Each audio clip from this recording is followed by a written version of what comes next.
taking the time out and speaking with us this afternoon. Just a few minutes left before we shut shop, with very interesting comments coming in. On the bottom of your screen, you will see that FM told GOMs to work proactively on the GST reforms. FM also assures that 2 slabs of GST structure, that's only good for the economy right now, as they say that the government is committed to actually cut the tax burden. And that's what Prime Minister Modi has also promised for a Diwali gift as well, with GST rate rationalization to be at play. And like we have been flagging off, that just 2 slabs will be likely. But let's take it forward and understand with respect to the markets, where are some opportunities that you can still find at this point in time. Let me welcome Sunil Subramaniam on the show right now. Hi Sunil, very good afternoon and thank you so much for your time. And yes, of course, GST and the headlines over there, they are making big moves on the markets and the stock prices as well. But a whole host of sectors that are involved. How do you see this news flow, and any particular sector where you are most bullish on? So let me look at it this way, right? The GST has been looked in conjunction with the S&P's upgradation of India.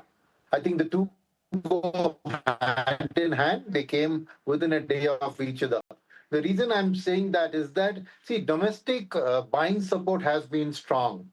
Domestic inflows have been strong, and fund managers also been buying. In fact, they brought down their cash balances from the March high by the June end. So this buying support was, however, not so focused on the consumption space before the GST announcement. So post the GST announcement, obviously the broad range consumption pack has got the attention of domestic fund managers and has had a decent rally.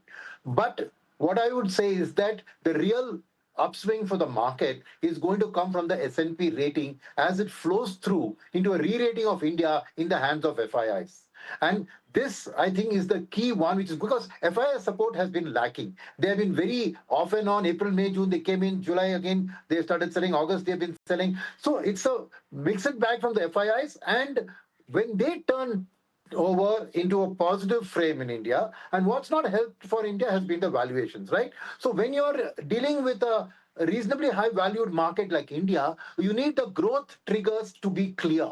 And so for me, the GST actually shows the growth trigger to the FIIs for them to come back into India. That's number one. Second, the S&P upgrade means that whenever they put into the model the riskiness of India in terms of calculating how much overweight, how much underweight, or for an algorithmic trading, it decides to allocate money to that market, this rating will make its part, and that should also increase the interest of FIIs. So from that perspective onwards, when you're now investing, I would switch my attention gradually from two things. One is, where are the FIIs likely to come in? And if you see there, for them, the banking space, the IT.